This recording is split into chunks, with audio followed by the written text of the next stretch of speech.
જય Swaminarayan. Shastri Swami Dharmaprasad Dasji college Una, SY BCom semester 4, જેની અંદર ઇન્કમ ટેક્સ 2નો અભ્યાસ કરવાનો છે.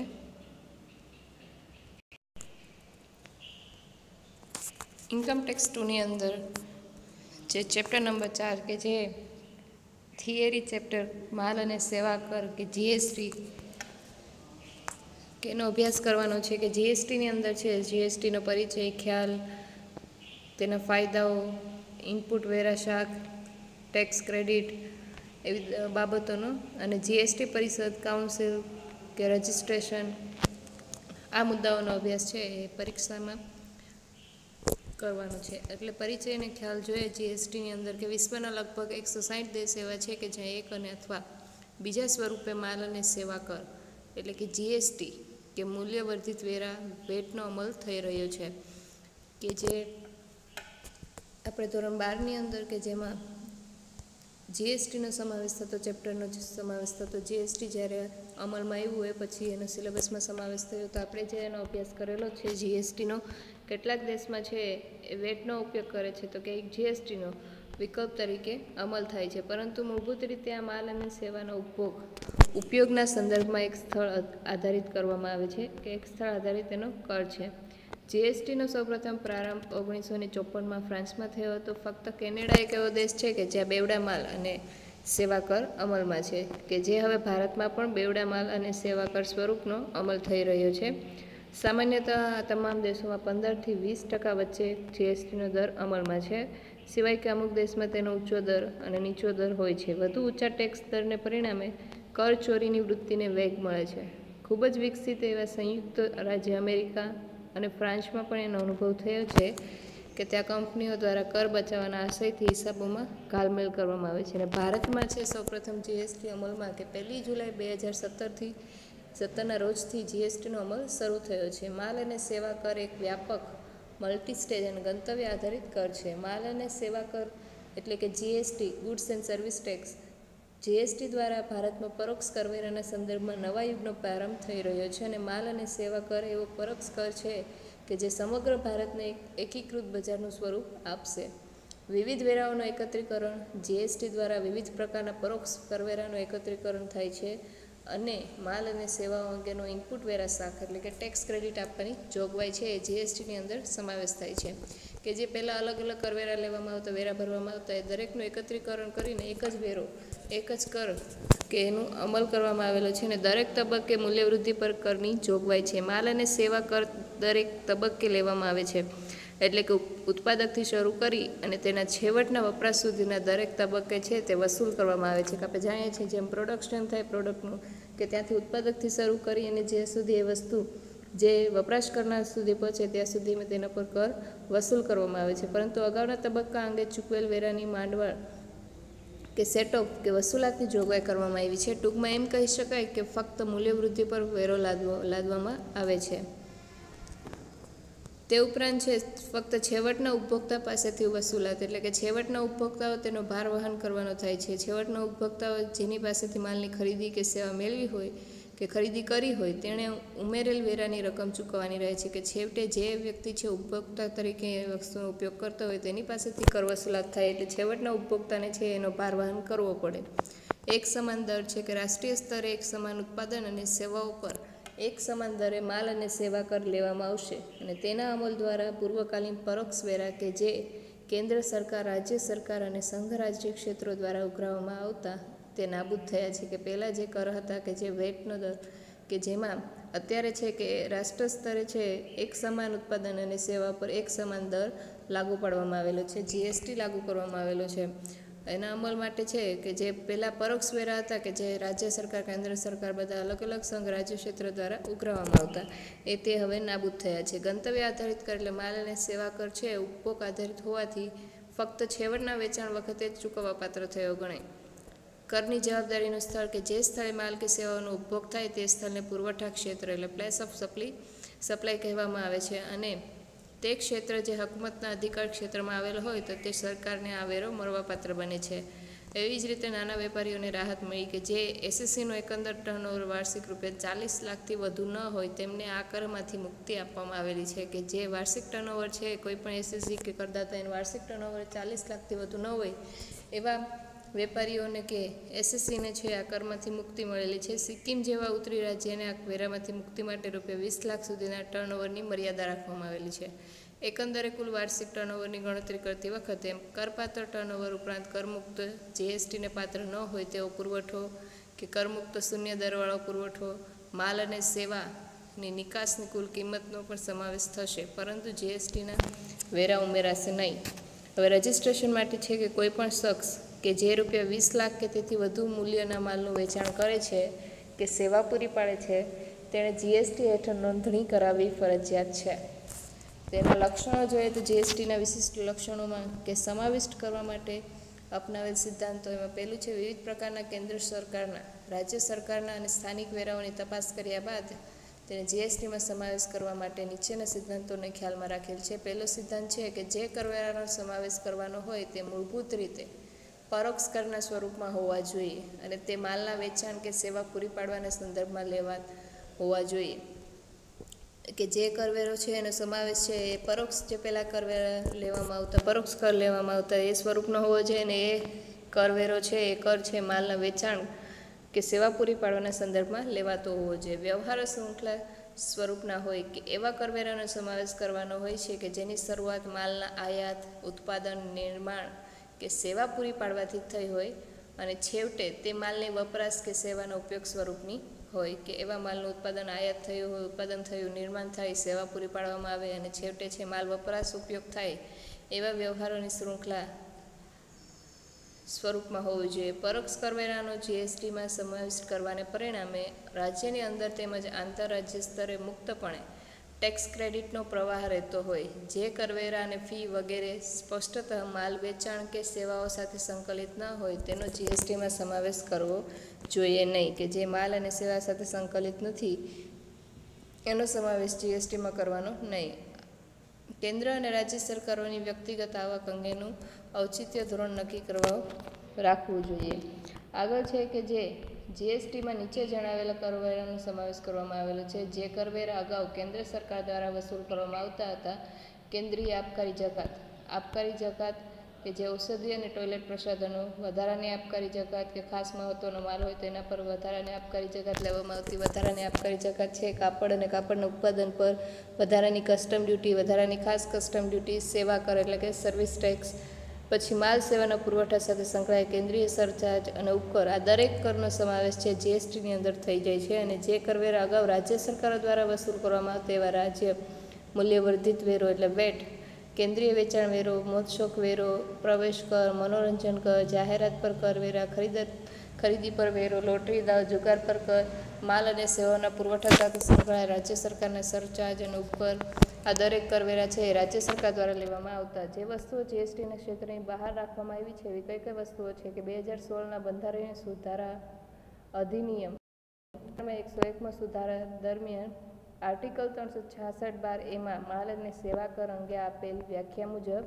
જીએસટી એ માલ અને સેવા પૂરા પાડવાનો પુરવઠા પર કર છે, પરંતુ તેમાં માનવ વપરાશ માટેનો દારૂનો સમાવેશ થતો નથી. આમ બંધારણમાં આપેલ જીએસટીની વ્યાખ્યા મુજબ દારૂને જીએસટીના દાયરામાંથી બહાર રાખેલ છે કે જેના પર જીએસટી લગાવવામાં આવ્યો નથી. આ ઉપરાંત 5 પેટ્રોલિયમ પેદાશ, petroleum crude oil, motor spirit petrol, high speed diesel, natural gas, aviation turbine fuel એને પણ હાલ પૂરતી જીએસટીના દાયરામાંથી બહાર રાખેલ છે કે એના પર પણ જીએસટી લાગુ પડ્યો નથી. આ વસ્તુઓ અંગે છે જીએસટી કાઉન્સિલ છે આ વસ્તુઓ પર કઈ તારીખથી વેરો દાખલ કરવો તે તેનો નિર્ણય કરશે.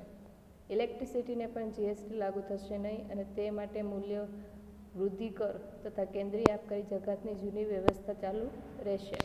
બેવડા માલ અને સેવા કરની જરૂરિયાત કે અગાઉનું જે કર માળખું હતું તેમાં કેન્દ્ર સરકાર અને રાજ્ય સરકાર વચ્ચે રાજકોષીય સત્તાઓ અંગે બંધારણ હેઠળ ખૂબ જ સ્પષ્ટ વિભાજન કરવામાં આવ્યું હતું કે જેથી છે એ પારસ્પરિક વિવાદ ન થાય અને દરેકના અધિકાર ક્ષેત્રમાં બીજાની દખલગીરી ન રહે. કે પહેલાં જે કર લેવામાં આવતા રાજ્ય સરકારના અલગ કર હતા અને કેન્દ્ર સરકારના અલગ કર હતા કે જેના લીધે છે એ પારસ્પરિક વિવાદ ન થતો.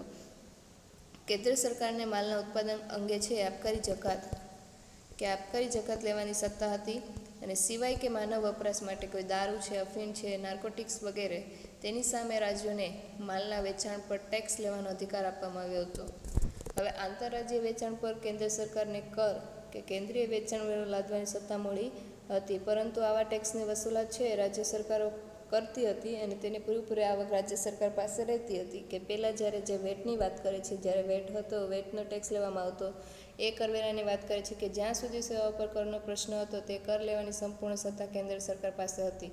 બંધારણ મુજબ છે ભારત એક સમવાય તંત્રવાળો દેશ છે કે જ્યાં યોગ્ય કાયદાઓ હેઠળ જે કેન્દ્ર સરકાર છે, રાજ્ય સરકાર છે એ કરવેરા લાદવાની અને વસૂલાત કરવાની સત્તા પ્રદાન કરેલી છે, અને બંને સ્તરની સરકારોને છે સત્તાના વિકેન્દ્રીકરણ દ્વારા બંધારણમાં નિયત કરેલ જવાબદારીઓ અદા કરવા માટે જરૂરી એવા સાધનો ઊભા કરવાની છૂટ પણ મળેલ છે. આમ બેવડા જીએસટીથી બંધારણમાં છે એ સમવાય તંત્રમાં જ નાણાકીય જરૂરિયાતો પૂરી કરવા માટે તેને સત્તા મળે છે.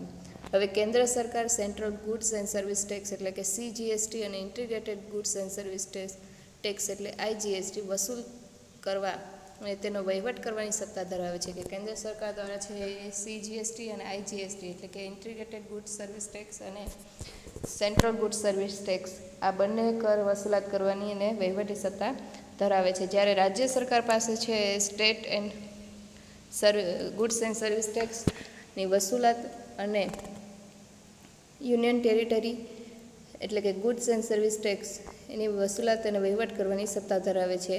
આ રીતે માલ અને સેવા કર એટલે કે GST દાખલ કરવા માટે બંધારણમાં સુધારો કરવો જરૂરી હતો, જેથી કેન્દ્ર સરકાર અને રાજ્ય સરકાર એકસાથે આવો ટેક્સ નાખીને તેની વસૂલાત કરી શકે. 2016ના 101માં સુધારા અન્વયે હવે આમ કરવાનું બંધારણીય બન્યું છે, અને બંધારણના આર્ટિકલ મુજબ છે એમાં જણાવ્યા મુજબ આંતરરાજ્ય વેપાર પર કોઈ પણ કાનૂન બનાવવાની ભારતની સંસદને સત્તા મળેલી છે. એટલે આબકારી જકાત છે, સેવા કર, કસ્ટમ ડ્યુટી વગેરેનો CGSTમાં અને વેચાણ વેરો, મનોરંજન વેરો, મૂલ્યવર્ધિત વેરો અને રાજ્ય સરકારના અન્ય કરવેરાનો SGSTમાં સમાવેશ કરવામાં આવેલો છે. કે પહેલાં જે અલગ અલગ વેરા લેવામાં આવતા, કર લેવામાં આવતા, એની બદલે અત્યારે બધાનો સમાવેશ છે કે જે કસ્ટમ ડ્યુટી હોય, આબકારી જકાત હોય એનો સમાવેશ છે એ CGSTમાં કરી દીધો, એટલે કે સેન્ટ્રલ ગુડ્સ એન્ડ સર્વિસ ટેક્સની અંદર સમાવેશ થયો છે. અને જે બીજા મનોરંજન વેરો છે, વેચાણ વેરો, એ દરેક વેરાનો સમાવેશ છે રાજ્ય સરકાર દ્વારા SGSTની અંદર સમાવેશ કરવામાં આવેલો છે. 2017નો માલ અને સેવા કર રાજ્ય અને વળતર અધિનિયમમાં નિહિત જોગવાઈઓ મુજબ 2016ના બંધારણમાં 101માં સુધારાને પરિણામે રાજ્યો દ્વારા માલ અને સેવા કરનો અમલ કરવાથી આવકમાં જે ઘટાડો થયો છે તે રાજ્યને વળતર તરીકે મળે છે, અને રાજ્યના જે રાજ્ય સરકાર છે તેને વળતર મળશે. માલ અને સેવા કરના વિશિષ્ટ લક્ષણો છે તેનો સારાંશમાં આપણે જણાવવામાં આવ્યું છે કે પહેલું છે અગાઉ માલના ઉત્પાદન કે સેવાની જોગવાઈ પર છે કર લેવાની જે પદ્ધતિ હતી તેને બદલે હવે સપ્લાય એટલે કે જે બંને પુરવઠા માલ કે સેવા છે તે બંને પુરવઠાના પર GST લગાવવામાં આવેલું છે. અગાઉ પરોક્ષ કરની પદ્ધતિ મૂળ સ્થાન આધારિત હતી, તેને બદલે હવે છે એ ગંતવ્ય આધારિત વપરાશ પર GST લગાવવામાં આવેલો છે. માલ અને સેવા કર એક બેવડા કરની એટલે કે ડ્યુઅલ ટેક્સ પદ્ધતિ હોવાથી કેન્દ્ર સરકાર અને રાજ્ય સરકાર એક સાથે સમાન આધારે કર લાદવાની સત્તા ધરાવે છે. કે બંને રાજ્ય સરકાર દ્વારા અને કેન્દ્ર સરકાર દ્વારા બંને દ્વારા છે સમાન અધિકારોથી સમાન આધારે કર લાદવાની સત્તા ધરાવે છે.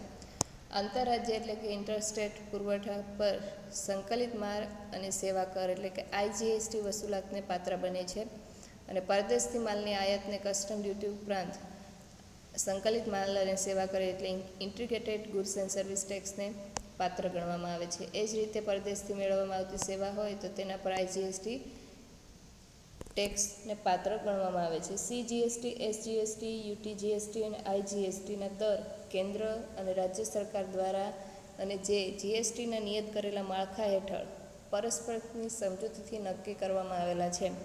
કે CGST એટલે કે central goods and service tax, state goods and service tax, union territory goods and service tax અને integrated goods and service tax. આ રીતે 4 કર છે દરેકનો કેન્દ્ર સરકાર અને રાજ્ય સરકાર દ્વારા છે એના માળખા છે એનો પરસ્પર સમજૂતીથી કર નક્કી કરવામાં આવેલો છે. અગાઉ કેન્દ્ર સરકાર દ્વારા લેવાતા મોટાભાગના પરોક્ષ કરનો GSTમાં સમાવેશ થયેલ છે, અને અગાઉ જે રાજ્ય સરકાર દ્વારા લેવામાં આવતા પરોક્ષ કરનો પણ GSTમાં સમાવેશ થયેલો છે.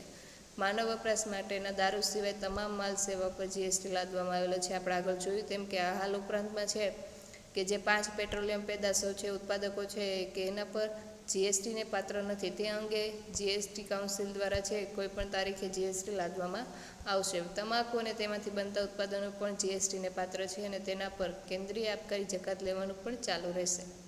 એવી જ રીતે સીજીએસટી અને એસજીએસટી માટે છે કરમુક્તિની સમાન મર્યાદા નક્કી કરવામાં આવેલી છે. જે ટેક્સ પેયર્સનું વાર્ષિક ટર્નઓવર છે ₹20 લાખ સુધીનું હોય અને તેની મર્યાદા છે તારીખ 1/4/2019થી 40 લાખની કરવામાં આવી છે અને નિર્દિષ્ટ રાજ્યો માટે તેનું વાર્ષિક ટર્નઓવર 10 લાખ સુધીનું છે તો જીએસટીને પાત્ર બનશે નહીં. કે નીચે કરમુક્તિની મર્યાદા રાખવામાં આવેલી છે કે જેમાં 40 લાખની મર્યાદા એટલે પહેલાં 20 લાખ સુધીનું ટર્નઓવર હતું ને હવે 2019 પછીથી છે 40 લાખની કરવેરાની એટલે કે 40 લાખનું ટર્નઓવર સુધીની રકમમાં કે એની મર્યાદા દર્શાવવામાં આવેલી છે. આની સામે વાર્ષિક ₹1 કરોડ કે 75 લાખ સુધીનું ટર્નઓવર હોય એવા કરદાતાઓ માટે સંયોજન વિકલ્પની વ્યવસ્થા પણ નિશ્ચિત દર માટે કરવામાં આવેલી છે. શક્ય હોય ત્યાં સુધી રાજ્યો અને કેન્દ્ર સરકાર વચ્ચે છે સુમેળની દ્રષ્ટિએ કર મુક્ત માલ અને સેવાઓની યાદીમાં લઘુત્તમ વસ્તુઓ અને સેવાઓનો સમાવેશ થશે અને નિકાસ પર જીએસટી લાદવામાં આવેલ નથી. તો આ રીતે છે કે કેન્દ્રીય માલ અને સેવા કર, રાજ્ય માલ અને સેવા કર, સંઘ પ્રદેશ માલ અને સેવા કર તથા સંકલિત માલ અને સેવા કરના કાયદાઓનું અવલોકન કરીએ તો સીજીએસટી, એસજીએસટી, યુટીજીએસટી અને આઈજીએસટી માલ અને સેવા કરના સંદર્ભમાં કેન્દ્ર સરકારના 3 કાયદાઓ અને રાજ્ય સરકારના 29 કાયદાઓનો અમલ થશે. કે કેન્દ્રીય માલ અને સેવા કર જીએસટી અધિનિયમની કલમ 9 હેઠળ કેન્દ્રને માલ અને સેવાઓના આંતરરાજ્ય પુરવઠા પર કર લેવાનો અધિકાર મળે છે અને આ પૈકીના નીચે જણાવેલ 4 કાયદાઓ સંસદ દ્વારા 12મી એપ્રિલ 2017ના રોજ પારિત કરવામાં આવ્યા હતા. પહેલું છે એમાં 2017નો કેન્દ્રીય માલ અને સેવા કરનો કાયદો એટલે કે central goods and service tax CGST, 2017નો સંકલિત માલ અને સેવા કરનો કાયદો એટલે કે integrated goods and service tax IGST, 2017નો સંઘ પ્રદેશ માલ અને સેવા કરનો કાયદો એટલે UTGST union territory goods and service tax, 2017નો માલ અને સેવા કર રાજ્યને વળતરનો કાયદો એટલે જીએસટી.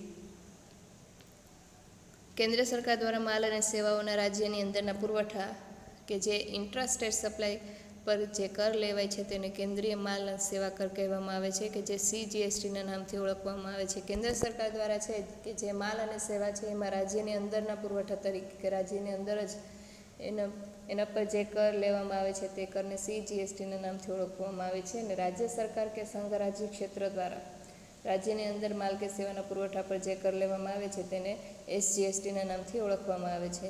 એ જ રીતે માલ અને સેવાઓના દરેક આંતરરાજ્ય પુરવઠા કે જેના પર કેન્દ્ર સરકાર દ્વારા સંકલિત માલ અને સેવા કરનું નામ એટલે કે આઈજીએસટીનો સમાવેશ થાય છે.